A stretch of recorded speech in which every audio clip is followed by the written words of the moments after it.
bersamaku. Dia dulu kita sama-sama dari Batam ya. Sesuai judulnya, mencarikan jodoh orang bule untuk teman. Nah, memang iya, aku waktu itu membantu temanku ini dengan membuatkan profile untuk mendapatkan jodoh orang bule. Jadi untuk nggak ngolor-ngolor waktu lagi, ayo kita lihat bincang-bincangku dengan Mbak Dia, oke? Halo guys, ketemu lagi kita kali ini. Kali ini vlogku agak berbeda dari yang biasanya ya, karena biasa kan lah kayak traveling, masa-masa something like that. Kali ini temen baikku dari Batam dan kita sama-sama di Amerika. Kita akan berbagi pengalaman bagaimana kita bisa ke sini. Jadi kita akan sharing. Aku mau perkenalkan dulu. Ini Mbak Dia ya. Dan udah berapa lama ya? Di sini 16 mau 17 ya. Mau 17 tahun. Cukup lama untuk ukuran tinggal di suatu tempat ya. Ini kita mau kayak santai. santai. Teman lama dan kita pengen share ya. Konsep kita kesini itu karena dari bantuan Mbak Ulfa juga sih. Betul. Ya. Jadi aku pengen share gimana pengalamannya dia kesini ya. Kalau untuk diriku nanti aku akan ada vlog berbeda lagi ya. Jadi untuk nggak mengolor-ngolor waktu, aku pengen nanya ke dia gimana pertama kali kesini, terus bisa married dengan orang Amerika dan sebagainya, terus kesan selama tinggal di sini, semacam begitulah. Jadi gimana dia bisa menceritakan awalnya. Mungkin dari kita ketemu ya. Kita ketemu. Memang kita berteman ya. Kita berteman sejak di Batam. Dan kita pernah satu kantor lah. Satu kantor lah, perusahaan. Ya, satu building tapi different ya. Kita pernah bekerja bersama di satu building di Sekupang, Batam ceritanya. Jadi ini sesuatu yang kalau dipikir impossible tapi terjadi gitu loh. Ibaratnya kita tuh pernah kerja di Batam gitu ya. Terus kita berdua tuh bisa sama-sama di sini gitu loh. Kan sesuatu banget. Bener. Gitu, sesuatu banget gitu. Dan dia pernah kepikir nggak bisa mau ke sini? Tidak sama sekali. Kan? Jadi istilahnya itu nggak apa ya? Iya. Gitu ya. Oke, aku ini emang kadang suka gini nih. Okay. Jadi istilahnya itu nothing impossible sekarang kalau terjadi kan. Kayak seperti ini kita nggak bisa mengira kita bakal ketemu. Betul. Karena nggak segampang orang mentang-mentang tiba di Amerika bisa, karena kan perjalanannya juga jauh. Tapi akhirnya kita bisa sering ketemu juga ya. Terus ibaratnya tuh biarpun dunia itu luas, kalau mean to be ya, kita bisa ketemu lagi. Aku pengen tahu dia ya gimana awalnya dia itu akhirnya jadi kesini gitu loh. Apa yang menyebabkan akhirnya dia itu visit dulu atau langsung pindah atau gimana gitu ya. Pertamanya itu Mbak Ulfa ini udah dapet pacar orang bule kan. Iya. Habis itu dia mau pindah, cuma dia pengen temen. Dia lu ke itu udah dapet cowok bule juga dong, biar pada temen. Tapi ingat nggak waktu itu kita itu masih di sama-sama di kantor nggak? Masih di Sekupang. Tapi udah dapet ya? Udah dapet. Malah aku yang lupa. Gua belum ada pacar. Masuk sih dia? Belum. Ya, lagi kosong waktu itu. Jadi lu harus ini, akhirnya Mbak Ulfa buat create profile di Yahoo personal waktu itu. Iya. So gue bilang, apaan sih? Pokoknya dia bilang, mana foto kamu? Dia ambil foto, abis itu Mbak Ulfa create my profile, everything. Buatlah. Pokoknya terima bersih deh. Gitu ya. Jadi istilahnya kata-kataku ya. Kata-kata langsung. Yang saya heran itu email banyak masuk pas besoknya. Kebetulan. Kayak selebriti. Bener. Kebetulan zip code-nya Batam, kok nggak salah 2911. Enggak, aku create pakai zip code sini. Sekupang, Kak. Bukan. Serius? Iya. Oh, oke. Zip code-nya Sekupang itu larinya ke Richmond. Oh iya. Makanya kita beda. Makanya kita beda state. Betul. Akhirnya pakai zip code-nya Batam, Sekupang, larinya tuh ke Richmond. Makanya pas jadi orang Richmond ya. Pas buka email, wah orang-orang Richmond semua. What? akhirnya pertama kali coba baca satu, menarik, dua, tiga, menarik, ganteng-ganteng akhirnya. Jadi kayaknya oh boleh juga nih, pertama kali nggak pengen ngapain sih pakai dibantu-bantu gitu. Betul. Karena biasa kan dulu kerja di perusahaan company yang swasta ya, banyak bule-bulenya udah banyak tiap hari, udah limpah-limpah lah. Nggak pernah kepikir mau punya pacar atau punya suami orang bule, nggak pernah mau. Kalau mau udah dulu kan ngeceng-ngecengnya. Tuh pas udah coba satu-satu malah dapet. Akhirnya memang mungkin udah takdir ya. Akhirnya dengan bantuan Mbak Ulfa malah dapat satu. Akhirnya coba pas lagi liburan, kan udah kalau di perusahaan saya lama, kalau udah 7 tahun atau 8 tahun udah lama kerja bisa ngambil sebulan.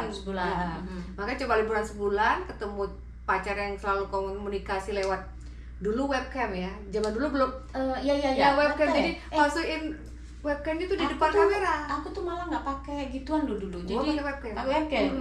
Aku tuh masih manual ya, istilahnya cuma tulisan doang. Tulisan ya? Jalan kan ini kan gatek kan. Jadi nggak mungkin bisa. Nggak ada foto-foto lah, ya nggak ada webcam gitu.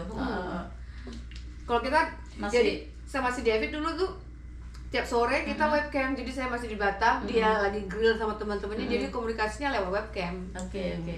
Terus jadi ceritanya gimana itu? Waktu datang dapat ke sini? pacar. Jadi waktu udah dari bantuan Mbak Ulfa create profile, akhirnya ketemulah ada 2 atau 3 orang yang kayaknya seret. Yang dari semua orang yang masuk email tuh kayaknya diseleksi. Ada 3 pas lagi liburan pergi ke sana.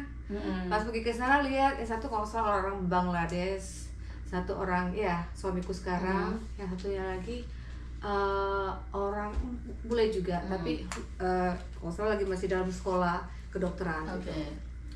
Jadi akhirnya pilih yang ini. Tapi waktu itu pakai masih ada visa turis kan. Jadi pergi selama sebulan habis balik lagi. Pas balik keduanya lagi yaitu ketemu sama serius kan sama si David.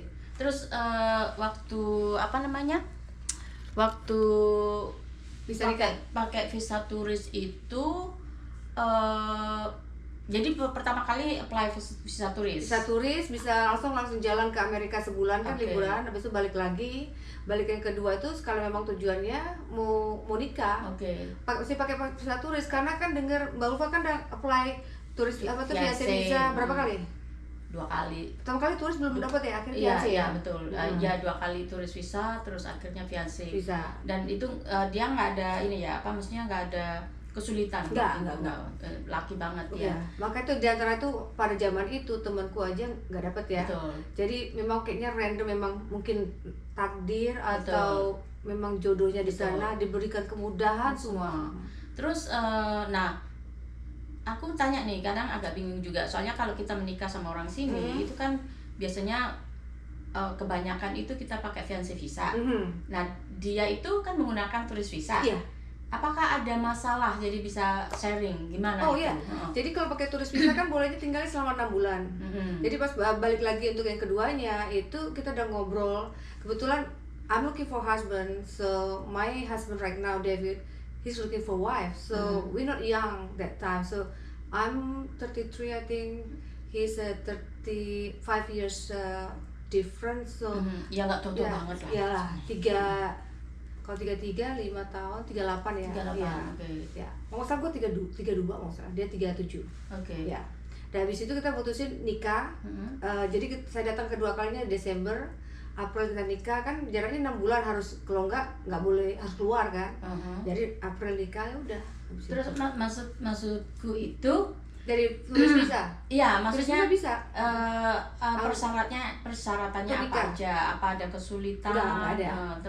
Terus jadi menikah dulu, baru mengajukan apa gitu? Ya, jadi nikah di KUA-nya di sana ya. Jadi masjid sana itu ada pakai married license. Dari itu baru dari married license kita bawa ke City Hall untuk dilegalisir. Di City Hall dapatlah merit yang sertifikat, tapi dari masjid udah ada, tapi dilegalkan lagi ke pemerintahan. Habis itu baru diurus untuk working permit sama dengan green card. So jadi nggak masalah ya waktu itu setelah menikah terus ngajuin ke imigrasi semua itu nggak ada masalah. Terus apakah ditanya-tanya kenapa menggunakan turis visa something like that? kebetulan nggak, karena dengar dari teman-teman banyak kasus yang harus bawa foto nunjukin supaya apakah kebanyakan orang mikirkan karena mau nikah karena mau kewarganegaraan. Tapi kebetulan pas saya di interview untuk bukan kewarganegaraan, untuk green card, diberi kemudahan, nggak ada tanya foto atau apa, nggak ada sama sekali. Atau mungkin memang tiap orang beda-beda ya. Mungkin apa dia bisa membaca pikiran orang, rezekinya juga ya. gitu loh, Nggak banyak macam, semua. cuma tanya nikahnya tanggal berapa, hanya untuk kasih tahu kita ngerti nggak, maksudnya tuh tanggalnya matching nggak gitu. Kayaknya nggak ada pertanyaan macam-macam. Oke. Jadi begini guys ya, menurut saya begini, kan memang secara apa itu, secara formalitas kalau mau menikah dengan warga negara sini itu kan memang harus mengajukan fiancé visa. Tapi pada kenyataannya kebetulan dia ini udah di sini dan menggunakan turis visa, dan pada kenyataannya ya bisa gitu loh. Bisa, maksudnya nggak ada kesulitan gitu ya. Jadi setelah menikah akhirnya ya mengajukan untuk apa itu namanya tuh green card. Ya, mengajukan green card, dan ya mungkin memang semua dimudahkan ya, karena dalam interview juga tidak ada masalah, tidak dipermasalahkan mengapa memakai turis visa ya kan. Sorry guys, ini kita pakai GoPro jadi kadang-kadang blank. Oke, jadi ini untuk informasi ya, kalau mana tahu teman-teman semua itu ada ya, mana tahu lah datang ke sini terus tiba-tiba jatuh cinta gitu ya. Jadi nggak usah khawatir, ternyata bisa gitu loh. Jadi kalau memang fiancé visa juga nggak masalah ya. Tapi kalau pas udah di sini dan kalian sudah ada turis visa, ternyata juga nggak ada masalah. Jadi nggak diperdebatkan bisa apa enggaknya. Cuman ya itu yang kita alamin. Kalau memang ada yang mengalami ada lain apa jalannya kesulitan, itu di luar dari pengalaman yang kita sharing di sini ya. Gitu. Terus menurut dia gimana gitu loh kehidupan di sini, apakah setelah menikah itu, dan kan waktu itu nggak kebayang nih mau nikah sama orang sini gitu. Terus keluarga gimana tuh? Mungkin banyak orang mikir ya nikah sama orang luar negeri bakal hidupnya mewah, enak dan sebagainya. Ya sebenarnya sama aja kayak seperti di Indonesia, kadang-kadang dapet yang suaminya yang orang kaya, yang orang biasa, yang orang yang punya bermasalah. Ya sama aja, dimana kita berada ya ada orang baik, ada orang nggak baik gitu aja. Kebetulan saya suaminya biasa-biasa saja, sehingga saya harus bekerja juga untuk bisa memenuhi kebutuhan kita berdua. Tapi nggak jadi masalah karena saya sudah biasa kerja kan. Make sure aja. Karena saya sudah biasa kerja di Indonesia dan selalu busy, jadi it's not a problem ya. So akhirnya ya ada green card, working permit pertama dulu kan baru dapat green card. Setelah green card ya udah mulai kerja. Habis itu kita mandiri, yang biasanya dulu nggak pernah nyuci pakai semua pakai pembantu. Waktu di Batam juga kadang-kadang kita eksekutif juga ya, maksudnya manja kita. Jadi kita punya pembantu, pulang kerja makanan udah siap, habis itu pokoknya semua ada yang mijitin, kadang-kadang pembantu ada yang mijitin. Jadi betul-betul hidup tuh nyaman, mau kemana-mana tinggal bawa mobil jalan-jalan. Pas tiba di sini semua mulai langsung harus masak, harus bisa drive sendiri. Ya harus semuanya lah, nyuci baju, ngurus anak gitu. Kita harus ya. Kayak orang Indonesia kan terlalu manja kok kita bilang. Ada yang ngurusin gitu kan. Manja banget. Sudah itu masih begaya-begaya lagi. Walaupun hanya pegawai negeri kadang-kadang ya. Jadi intinya gini ya guys. Konotasinya kalau menikah dengan orang asing, orang bule atau apa, itu pasti kan wah gitu ya. Jadi memang ada yang seperti itu, ada yang tidak. Jadi tidak bisa disamakan semua. Itu kan hanya pikiran kita gitu, hanya pikiran kita. Sama juga seperti aku juga di sini juga begitu semua. Yang penting kalau di sini tuh bekerja, ada kemauan, ada jalannya, betul.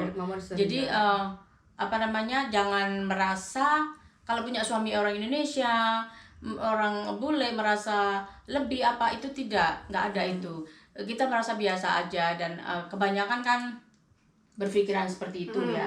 Tapi pada kenyataannya sih semua manusia itu biasa. Sama aja. Pengalaman juga namanya berumah tangga itu sama. Dan namanya manusia ya, cuman kulitnya aja warnanya beda. Mau berantem, mau apa gitu. Selalu pasti ada. Betul. Cuman kita kadang-kadang kita ada yang masalah itu kalau berantem. Memang bahasa Inggris kan bahasa kedua kita. Yeah. Jadi kita kurang kadang-kadang tell me guys. Yeah. Kalau mau ngomong balik tell me gitu. Yeah. Kadang-kadang kesalahpahaman tuh karena apa, dia nggak ngerti. Iya. Dia salah paham, kita mau ngomong begini tapi dia penerimaannya beda. Ya karena bahasa ya. Betul. Tapi itu adjustmentnya juga nggak lama sih, karena kita tuh dasarnya juga saling cinta dan saling ngerti, jadi ya saling memahamin. Tapi betul. Semua itu memang harus ada kesabaran dan ada kemauan kita untuk belajar juga ya. Betul. Jadi intinya suami orang bule, suami orang Indonesia itu sama. Namanya laki itu pasti tipenya sama, egonya sama. Benar. Terus kira-kira apa lagi yang bisa dia sharing? Kalau sharing ya, karena kita culture shock pasti ada ya. Betul. Ya, culture shock itu beda banget dengan dia cara, misalnya kalau orang tua mau datang harus minta izin. Kalau orang kita kan Indonesia, kita nikah orang tua saudara mau datang kapan aja nggak perlu pakai izin. Betul, Assalamualaikum aja. Kalau mereka kan harus minta izin, janjian. Kalau enggak ya enggak seenak-enak. Iya, enggak mau seenak-enaknya aja kan gitu. Betul. Ya itulah salah satu ibaratnya kayaknya unggah-ungguh gitu ya. Kalau nggak janji. Keenakannya sebenarnya kayak mertua, lebih enak mertua bule sih. Maaf ya. Mertua bule nggak selalu ikut campur. Kalau mertua Indonesia kan selalu mau ikut campur. Buat mertua-mertua di Indonesia maaf. Ini hanya berdasarkan pengalaman. Kan apa yang bisa kita share perbedaannya kan ya. Betul. Terus kalau kecerewetannya gimana jadinya nih? Kayaknya antara bule dan Indonesia nih. Suami ini atau mertua? Ngomongin mertua. Kalau ngomongin suami kan tadi udah dibahas, bilangnya namanya laki-laki sama. Ya, benar. Kalau mertua sebenarnya cerewet mertua Indonesia, kamu mengatur. Kalau mertua bule itu lebih fleksibel. Kalau misalnya sampai kita pun kelahi sama mertua kita bule, suami nggak pernah akan marah. Tapi kalau misalnya kita punya suami Indonesia sampai kita berantem sama mertua orang Indonesia, suami bakal marah kan, malah memihak ke ibunya kan, ataupun ya gimana lah. Sebenarnya intinya gini kalau menurut saya ya, antara mertua bule dan mertua Indonesia memang itu ada pro kontra ya, ada pro kontra. Di satu sisi itu adalah gimana suami jadi penengah ya untuk antara melihat, kebetulan kalau suami-suami sini mungkin tidak seperti tipe di Indonesia yang begitu apa ya istilahnya ke orang tua itu hormat kan, jadi karena di sini more like individual ya, gitu ya, jadi more freedom freedomnya lebih gimana. Kalau di sana kan lebih sebagai anak itu harus nurut gitu ya. Kan ya begitu. Terus apa lagi kira-kira apa makanan ya boleh. Kalau makanan ya pasti beda, karena kita kan sukanya goreng-gorengan, mereka kan nggak suka itu aja. Ya makanan pertama kali waktu tahun 1 kedua dia masih suka, ada tahun berikutnya mungkin udah enek kali ya, sehingga dia lebih sukanya ya, suka bilang jangan goreng-gorengan terus karena nggak terbiasa. Ya adjustment sih. Ya. Jadi kalau suami berarti bisa makan juga apa yang dia masak ya. Satu lagi, kalau suami bule itu dia mandiri sih. Mandiri itu maksud dalam arti nggak mau dilayani, nggak perlu dilayani. Jadi kalau misalnya kita nggak bisa masak, dia bisa masak sendiri. Bahkan kalau bisa kita pulang lambat karena kerja, dia bisa masak, dia juga kerja pas pulang, yang mana duluan dia bisa masak kan. Kebetulan David juga bisa nyuci, misalnya nyuciin baju kalau ada apa, dia bisa. Ya gitu-gitu masih. Jadi istilahnya gini ya, kalau suami bule yang kita lihat kalau di Indonesia kan mengharapkan suami itu mengharapkan istri itu mengerjakan semua di rumah. Begitu dia pulang kerja, istilahnya apa, nunggu suami dengan kondisi yang wangi atau seperti itulah. Nggak salah seperti itu, namanya kita punya suami tentu kita kan pengen nyenengin suami juga. Tapi kalau melihat istri kerja atau kesulitan, sebisanya suami mengerti ya, dan suami-suami bule itu menurut dia itu lebih fleksibel untuk hal-hal seperti itu ya, lebih fleksibel, jadi nggak menuntut istri untuk melayanin kalau dianya juga istrinya kerja dan apa itu capek atau apa gitu ya. Terus apalagi ya kira-kira yang bisa kita bicarakan. Untuk dia pribadi senang tinggal di sini? Oh, senang karena kepastian hukum pasti ya, nggak misalnya kita ngelanggar pasti akan ya ada konsekuensinya, nggak bisa pakai main bayar atau main belakang atau gimana. Dan itu pasti pendidikan untuk anak bagus, dan itu pekerjaan banyak. Betul. Sehingga mau sampai kita di sini tuh gampang banget cari kerjaan asal kita mau usaha dimana dan bekerja. Ada kemauan di situ ada jalan, dan nggak milih-milih pekerjaan. Kalau misalnya mungkin kalau orang Amerika yang asli itu kan suka milih-milih. Kalau misalnya kita lihat mereka nggak banyak kerjaan tuh kenapa dia milih pekerjaan yang enak, yang gajinya bagus. Besar, ya. Kalau orang kita kan asal aja, yang penting kan halal, habis itu bisa bawa pulang duit ke rumah. Betul. Dan menurut penglihatan saya ya guys ya, orang Indonesia itu lebih apa namanya, gigi kan. Orang gigi. imigran itu karena gigi dia merasa perjuangannya ke sini juga susah, dan dibanding di negara dia orangnya banyak, pekerjaannya kurang, lowongan pekerjaannya kurang, makanya dia merasa beruntung kan ke sini. Betul. Dan jangan merasa ini ya, kalau di sini itu sebenarnya untuk minority ya, asal kalian juga ada skill atau apa itu gampang. Maksudnya nggak perlu ditakut nggak dapat kerja gitu loh. Banyak pekerjaan. Ya sebaiknya sih legal ya. Kalau ilegal saya nggak menjamin, karena itu di luar pengetahuan kita ya. Memang banyak yang ilegal, tapi ya itu bukan urusan kita gitu loh. Karena orang juga masing-masing kan pengen cari rezeki, ibaratnya kan begitu. Apalagi ya? Kayaknya untuk orang-orang yang di sana yang pengen merubah hidup atau pengen mencari jodoh untuk kedepannya, ke hari tua ya. Misalnya punya kan banyak, kalau di janda di sana kan agak susah. Betul. Ya jangan takut. Ini pengalaman pribadi. Janda anak 3 bisa kesini. Udah kalau meant to be ya. Punya anak janda 3, janda anak 3 bisa datang ke sini memperbaiki ekonomi buat anaknya. Betul, kan. Ternyata ada kemauan, ada kepercayaan diri. Langsung kan. Ya itu akan saya obrolkan di vlog berikutnya yang mengenai saya, karena banyak yang akan di share dan itu kayaknya berguna untuk pengetahuan yang lain. Benar. Yang penting itu ya hati kita memang tulus, baik semua, dan tujuan kita baik, tidak macem-macem ya. Insya Allah lah Tuhan akan kasih jalan. Ya kan. Terus ini juga kita, walaupun kita berapa tahun ya nggak ketemu dia. Terakhir ke Demi Robin juga setahun yang lalu. Ya cuman ketemu gitu aja. Cuman nggak sampai seharian lagi, kita cuma setengah hari ya. Ya ini dia ini tinggal di Richmond, jadi sekitar 6 jam dari sini. Kita dua-dua kerja ya, jadi ibaratnya kalau ada liburan pun untuk keluarga atau apa gitu. Tapi ini kebetulan ada trip yang melewati daerah Ohio Ohio, jadi bisa ketemu gitu. Kita tuh banyak banget kenangan waktu di Batam. Dua-duanya nih memang dulu istilahnya apa ya? Pekerja keras atau apa? Dan fun. Kita suka clubbing, habis itu suka makan makanan. Ya, suka ke clubbing, habis itu suka ke hotel-hotel tuh suka untuk berkumpul. Betul. Ya, suka ada acara-acara gitu. Dan sebenarnya asik waktu zaman dulu gitu, tapi ya itu sudah berlalu. Kita udah berkeluarga masing-masing dengan kehidupan masing-masing, dan alhamdulillah kita akhirnya bisa ketemu lagi gitu loh.